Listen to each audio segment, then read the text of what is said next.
we are doing it in a much different format, and it's Hispanic Heritage Month. So we wanted to kick it off, being back, all being Hispanic here with a wonderful salsa seasoning company. And I am your host, Angelica Hernandez-Williams, here on Chips and Chat. And today we have Una Lata Salsa, which we are so excited to feature. And they're going to tell us everything about them. So first off, tell us who you are. What does the name even mean? So yes, Una Lata Salsa is literally one can salsa. So all you need is one can to make it. Who we are is we've known each other since we were in high school. We met when we were 15, started dating, and have been together ever since. So 25 years. So basically our families have become very integrated during that time. This recipe is actually from Mondo's family, and he grew up eating it, but it was never written down. It was just to put a little bit of this, put a little bit of that, taste it, put a little bit more. So we every family recipe ever. Right? Every time somebody says, I need this recipe, it was like, I need to show you first, and then you can go from there. It was nothing. And you figure it out, right? Right. You your own over the years, so good. So I tried to teach my sister and realized it was very complicated. She was like, no, it's too much. So so it wasn't something to elaborate on that, it was she was making scratch-made what we call una Enchilada Sauce. It's a fun spin on words. It's basically just this turned into Enchilada Sauce. So she made that and was wanting to show her sister, and her sister, even at that point, or go ahead, I'm sorry. Oh, that's okay. Long story short, learned basically to cook like this from his mom, and have been cooking like this since we've been together. And we decided just this past year, let's go ahead. We've talked about it forever, but we decided let's go ahead and write down the recipe and see if we can replicate it. We did that, and we were sharing it with friends, and they were loving it. So we just decided, let's make it a company, and let's. Oh my goodness, how incredible is that? So I don't want to give away the secret family recipe, but how hard was it to recreate it? Yeah. It wasn't actually that hard. I'd like to say it was and make it all hyped up and everything, but growing up, it was literally the salsa and the ingredients that my family for years and years and years was sharing amongst the family and friends and so on. And when I started sharing it with our family and friends for the last 20 years, every time people would ask me about it, I would tell them all the ingredients, and I would tell them, like she was saying, a little bit of this, a little bit of that. But nailing it down was actually so much easier because I had it's basically downloaded in my my blood. It's like programmed in me, like this much cumin, this much Mexican oregano, this much cayenne pepper.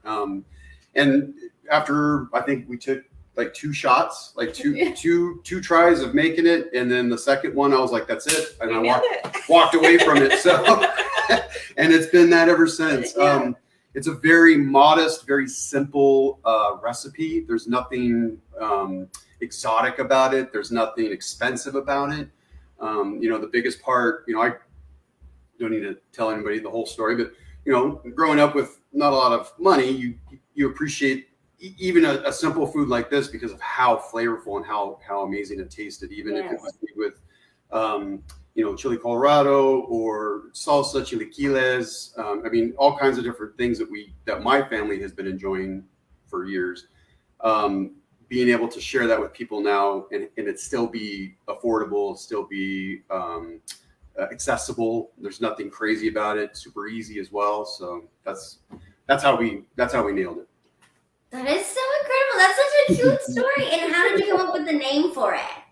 Well, that's a fun story too, actually. So when we were making the salsa, every time somebody would ask about it and scrape the bowls at every event, party that we shared it at, potlucks at work. I've been a welder for 20 plus years, and I've taken it to lots of potlucks and just, break rooms at work. And anytime anybody asked me about it, I would say, yeah, all you need is a can of tomato sauce and the salt and these ingredients, these spices. And I started thinking of the name, and we came up we wrote down all these beautiful names, like, in Spanish and parts that we're from Arizona originally too. And we love Sedona. We love the northern part of the state. I was born on the Navajo reservation up in Winslow. So so we're trying, we were digging and digging and digging for this name and for this identity that was, that celebrated us being from Arizona. But still, really highlight what it is. And after a bunch of beautiful names, amazing names and artwork, we decided, well, it's exactly what it is. It's one can, una being one, lata being can. So it's one can salsa. And it just kind of rolls. Off your tongue. Every time we share it with somebody. It really does. Oh, when good. you guys first reached out, I was like, I've never heard of this. But this That's is awesome. the easiest name. And then I'm looking into what you are and what you do, and I'm like, this is the coolest concept ever. Thank you. What is this? And then on your website, you do talk about recipes, which we'll get into here in a second. But I'm just like, this is amazing. And then you go and tell me, hey, we're also in Arizona. And I'm like, what? I'm Arizona. Yeah. We currently live in Oregon. We currently live in Oregon. Yeah. But you're from Arizona, which is still super cool. Yes, because absolutely. it's like, how many businesses can actually say, right, they originated in Arizona? I'm like, oh my God, hey. Yes, and Arizona has the best Mexican food, and I might be biased, but hands down, best Mexican food. So it's the truth, hands down. Everybody can what they want. Come to Arizona and they want real good food. It's the best. We lived in San Diego for about 5 or 6 years recently, and you've been to San Diego? Yes. So Old Town. Yes, it's beautiful there. Barrio Logan, all of these amazing Mexican food restaurants. Amazing Mexican. And I'm not going to talk bad about any of them. They're all amazing. But living 5 hours from Phoenix, it was worth it sometimes to go visit family so we can go to our favorite Mexican food restaurants in Arizona. So that's how much we love Mexican food. And you're right, that's true. Southern California definitely has better Mexican food than Northern California. Yes. But it's still not Arizona.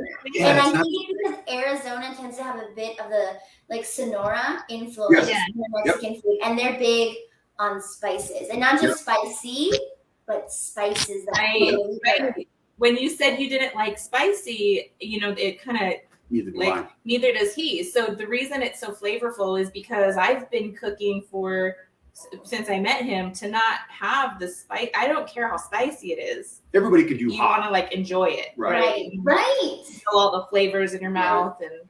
Yeah. And that's why when people hear salsa, they're like, oh, I just need something spicy added. And I'm like, I'll try their product because it's seasoning and it's different. And I wish they had smell vision because you open it and you're just like, and I'm like, whoa, what is this?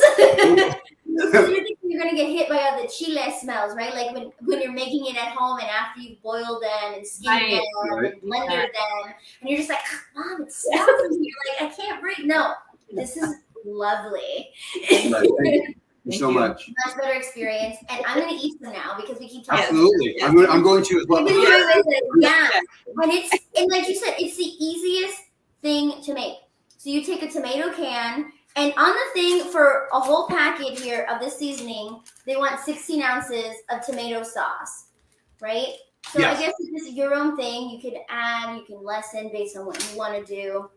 Yeah, but so it's very simple, and then you throw it in, and you stir it, and then you eat it. Yep. Which is not how mom's salsa is generally made, right?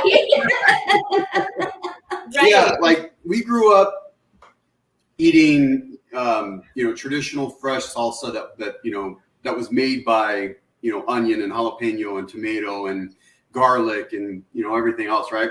But there was always something that was added to it, whether it was some kind of saison or whether it was some kind of all seasoning, something that had just a little kick, so that it wasn't. What you were saying? What was I saying? I don't know. The banging got my attention. Everything was okay. I think I was speaking about the flavors. I growing up, I was not a fan of, or rather the heat, was not a huge fan of the heat or hot, spicy foods. And again, the flavors were most important to us.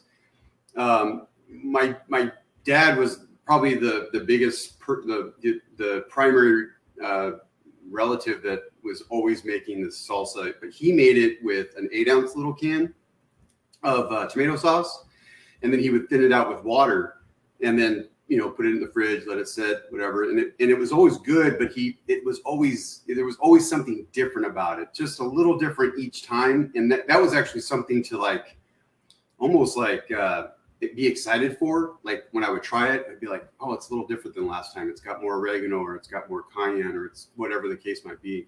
So the big thing for us was making sure that it was consistent, that it was accessible, and that anytime anybody made salsa, they knew exactly what they were going to get every time they made it. So. The other thing too is, like you said, you like the mild in tomato sauce, which that's actually both of our favorites too. That's just what we've always made. Right. But if you put it in that's tomato sauce. If you put it in diced tomatoes or rotel and just blend it, it becomes more like a fresh salsa. Yeah. So it's completely customizable. I mean, that sounds extreme to say it's a customizable salsa, because it's just a little packet, but you can literally use the 14-ounce can was just the recommended size that you would have on the shelf.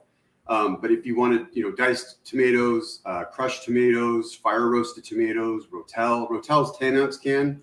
So we recommend to add about a third of a cup of water to it just to wet it out, because it's just a little too thick. But yeah, sorry, I can go on about salsa all No, day. this is what we're here for. This is awesome. No, and that's what's so cool about it, because you think about, it's just seasonings, it's made for this. But no, because the design of the seasonings themselves, you can put them in anything. So talk a little bit about how you use it in recipes. Okay, so we have all of these recipes on our website, but we make it as easy to make something with this as it is to make the salsa. So basically it's a can of tomato sauce, the seasoning packet, and the recipe for whatever you're making. So if you're making rice, it's just rice, white rice. The best Mexican rice. It's so good.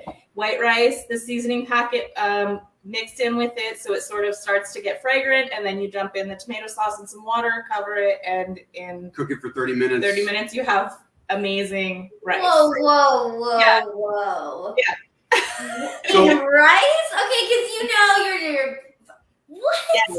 So traditionally, one of the things we like to have fun with was what do you call them? Side dishes. Like everybody would, chicken and rice are just kind of the generic side dish that you have with whatever your entree is, and they're never really any good.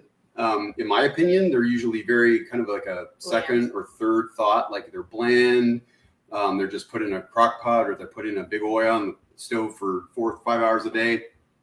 And then you stir it up, and then you add that to whatever awesome entree you're eating. We wanted to make it so that when you made rice, when you made beans, like when we make the pinto beans, the spices are just the beginning of it. You can add bay leaf, you can add an onion, you can add more chili powder, you can add garlic, ham hock, whatever you want to do. Same thing with the rice. You want to put an onion in it. Up here in the Northwest, a big thing is putting peas and carrots in the rice, Mexican rice, which we're not huge fans of it, but it is a thing. And it actually does really well with absorbing the flavors from the seasonings. I mean, the rice that's what the rice's job is. But when you add certain ingredients to it, it makes it even more customizable and more personal. So we're just doing the part where we're saying, hey, look, this is what it should taste like, in our humble opinion. Everything after that is up to you. Yeah. So beans, he mentioned, it's just pinto beans, chicken stock, Lata Salsa seasoning, or veggie stock if you don't eat meat, and it's delicious. So do you guys have a cookbook out? No. So that's a great. I mean, I just like everything you're saying. I'm like, I want to eat all of it. Like, I want to come to a tasting party, just thrown by you guys, and then come home with a cookbook. So what I was saying, you can make this into enchilada sauce. So that actually takes 2 packets, just because the volume, and you want it to be a little more flavorful. And I also like to cook my seasonings for enchiladas, which I think a lot of people do, but I'm not really sure. So it's just how I learned how to do it. So I empty a packet into hot oil, let it just kind of cook a little bit, put tomato sauce, water, and another packet, stir it up, put a little vinegar in there, and it's enchilada sauce. And it's amazing. It's amazing enchilada sauce. Yeah. I don't want to say the brands that we have in our cupboard too that we grew up eating. Right? Yep. Every household. that everybody's had it. Everybody's been over to, their tia's house who made enchiladas, and you were like, that's good. You know what I mean? Because the enchilada sauce was, I'm not talking that negatively about canned enchilada sauce, but there are a lot of terrible ones out there. And we use those as basically our litmus test. What is available to people right now at the grocery store or at the mercado, but that's it. It's just because it's available. It doesn't mean it's easy. It's easy. It doesn't mean it's the best, but it's and it's good. But when she said, "Okay, I'm gonna make scratch enchilada sauce with it," I was like, "All right, let's see it." And she's a magician or a sorceress or whatever you want to call her in the kitchen, and when she was done and she took the lid off, and it was like 30 minutes later, and we started tasting it. I threw my hands up and walked out of the kitchen because it was amazing. So. Oh my goodness. Okay, so you can find these recipes on their website. Please tell us what your website is. Untitled.com. Done. Simple. The name simple, the product simple, the cooking with it is simple, and you can find them simply just like that. Untitled.com. I love it. You guys are so smart in creating this. You know how many times you see a brand, you have to go all these steps, all these things, and you're like, no, this is it. Right. Right. And we don't have a cookbook, so I've been cooking is the thing that I see it as sort of a form of art, not just something you have to do. So everyone has to eat, everyone has to cook. I love to do it. I love to cook. I love to bake. But I've never been in the food industry. I've had a 9-to-5 job, regular 9-to-5 job that has nothing to do with food. And what we would like to do is turn this more into our life and, eventually open a food cart and come up with a cookbook and have a YouTube channel where we do cooking tutorials and make all of this stuff that seems complicated, super easy. And, here's 4 or 5 steps and you have a fresh, really flavorful dinner on the table. And you can make everything with it. You can make, your main dish, your side dishes, your dips, anything. Like have a whole party and everything's made with the same couple packets. And they all taste different. They all taste different. That was one of the things that we were actually very surprised about when we started to cook with it, realizing that we could cook with it, just like the guacamole mix. A slight tangent. So our guacamole mix, which is new as of last week, we just started packaging this last night, if I may. Yeah. We were sitting around getting ready to make dinner, and she wanted to make enchilada sauce, chicken enchilada sauce. And so we have these, and she was like, I want to try this because what ingredients are in this? I mean, the primaries are chopped onion, cilantro, and even fresh lime salt. Yes, fresh lime salt. In fact, when we added the fresh lime salt into the main batch for this batch, the commercial kitchen we work in was like it was like the smells were amazing. And that was just from the one ingredient that went into this. So anyhow, she started cooking with us last night and made some of the. It sounds exaggerated, but some of the best enchiladas, green, verde style enchiladas we've ever had. And that's because of a guacamole seasoning. Right. So from that. Okay, game changer here. Okay, so are you saying essentially that you have like green and red sauce? Like essentially, so now you have the mix to do whatever recipes you have. Right. So that's where that took us is like, okay, we have the guacamole seasoning. Let's maybe play with that a little bit and come up with a green seasoning. We can have verde and roja and have, all the flavors that you could possibly want to cook with. Like for the red, is really good for beef, chicken, things like that. But we wanted something that would that would all of a sudden we're like, well, wait a minute, what about seafood and shrimp and vegetables, like light vegetables, like chili powder and cumin don't do really well, in my opinion, on fresh veggies. Uh-huh. But things like cilantro and fresh I'm sorry? Fresh lime and Fresh cilantro. lime, salt, cilantro, things like that. They shine very, very well on those, what I like to call, I don't want to call them soft ingredients. It's such a strange name for it, but they're more delicate, a more delicate ingredient like shrimp, things like that, salmon. So we're really excited about that. So we're starting to work on shakers now. So the whole idea, the original story was that we were going to do single serving packets that were, and by the way, the packaging itself, the bags are 100% plant-based. 100% plant-based manufactured bags, which means they're 100% compostable. So we thought if we're going to do I worked in the coffee industry, special coffee industry for a little while. And one of the biggest no-nos that we stayed away from until the very end, long story short, was single-use pods for coffee, and because of obvious reasons. And when we started doing this, it was almost like the antithesis of what our point of view is from an environmental endpoint for environmental reasons.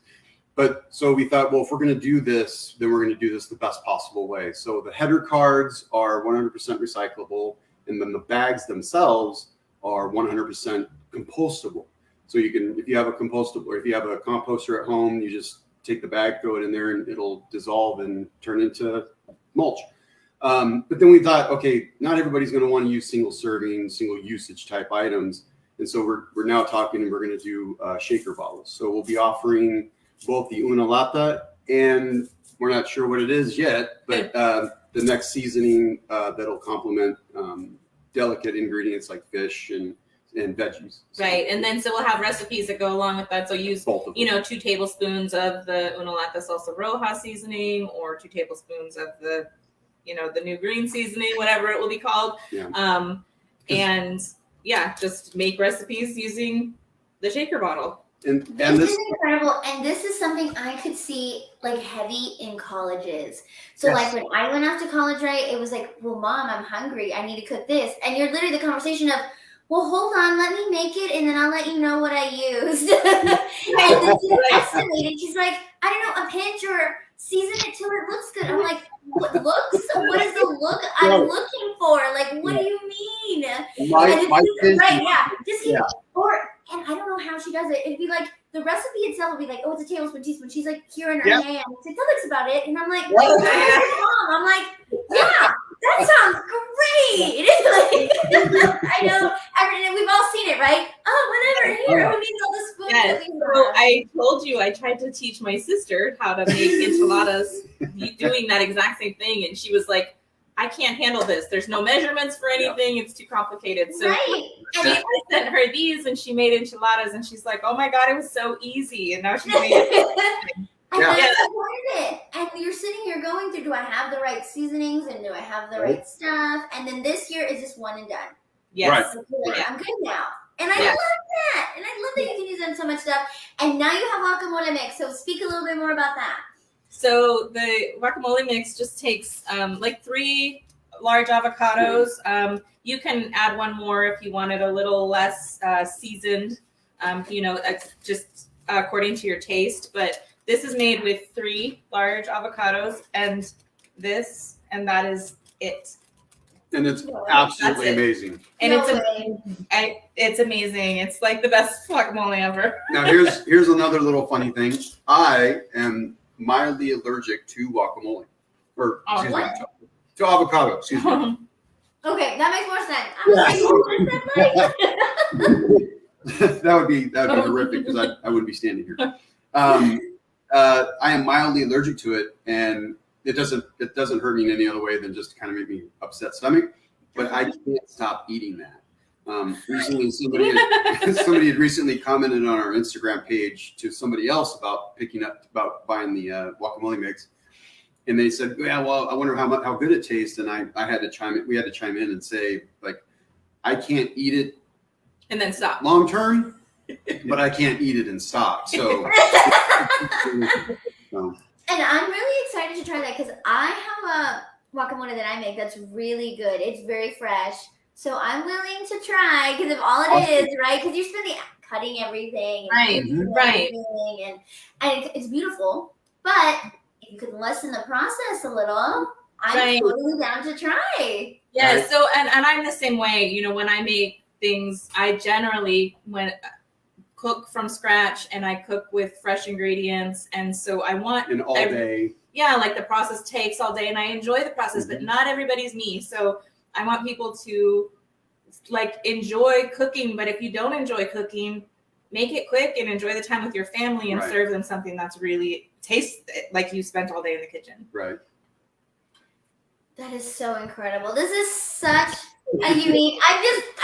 I'm so excited to see the growth and where it goes, and to continue eating along the journey with you. Yeah, we're just getting excited, and we are learning as we go. And you know, like I said, we're just starting. We started in May. We do all of our own social media. We do all of our own packaging. We work with a really amazing local commissary kitchen called Portland Mercado. They're a amazing organization that they pride themselves on celebrating all types of cultures within the Latinx community. So they have actually food carts there that have like one from Colombia, one from El Salvador, one from Venezuela. They have all kinds of different food carts, so you can experience all these different foods. Then they have an amazing kitchen that's where we actually manufacture or blend. It's really her and I early in the morning blending a bunch of spices in this big huge kitchen, listening to music and putting a lot of love into it, and then mixing it, packaging it right there, and just celebrating, you know, all of the different, like she said, everything that we're learning along the way. So yeah. That's so awesome. So I received here the sample pack, mild, medium, hot. Yes. How much does that trio go for? So right now the 3-packs are $9.50 a piece for the 3-packs. We also have a lucha level, which is new since we sent you the sample pack. And I'll send you one of those I know you're not a spicy fan, neither am I, but the lucha level is our hottest hot. We had people that were reaching out and be like, yeah, do you have a really hot one, really spicy one? And we were like, so we took the same recipe that we have for the other 3, and then we just kicked it up a whole bunch on the skull units. Yeah. It gets spicier. I can't believe it. Still flavorful. Yeah. Like it's not like the spice takes away all the flavor. It's actually the first time she tried it, her reaction was, I can't stop eating it, but I'm going to start sweating soon. Right. It's also when you're sweating when you're eating. Yeah. I'm cold anyways. I wouldn't know personally, but that's mental. Yeah. So we came up with that. So you can add the lucha level. So we'll send you a lucha level. And then we'll also get you some guacamole packets because we'd really love to get your opinion on that. We actually have right now 6-pack, and we call it our party pack. So it's each level, mild, medium, hot of the Una Lata Roja. And then we have 3 of the new guacamole with it. So you can have a whole party. Yeah, right now the 6-pack is with a discount code is $15, which is our normal price for our 5-packs. But so 6-packs, 3 guacamoles, 3 salsa packs, $15 with the discount code Let's Party 15. That is so incredible. It's exactly what you want: affordable cooking that's quick and easy. That's exactly what you have created. Thank you. This is awesome. Please give us your website again. unalatasalsa.com. Okay, this is great. Thank you so much for this here today. I love chatting with you guys, and I'm just excited, and I'm going to continue to eat along with you guys. Thank you so much for being here today. All right, thank you.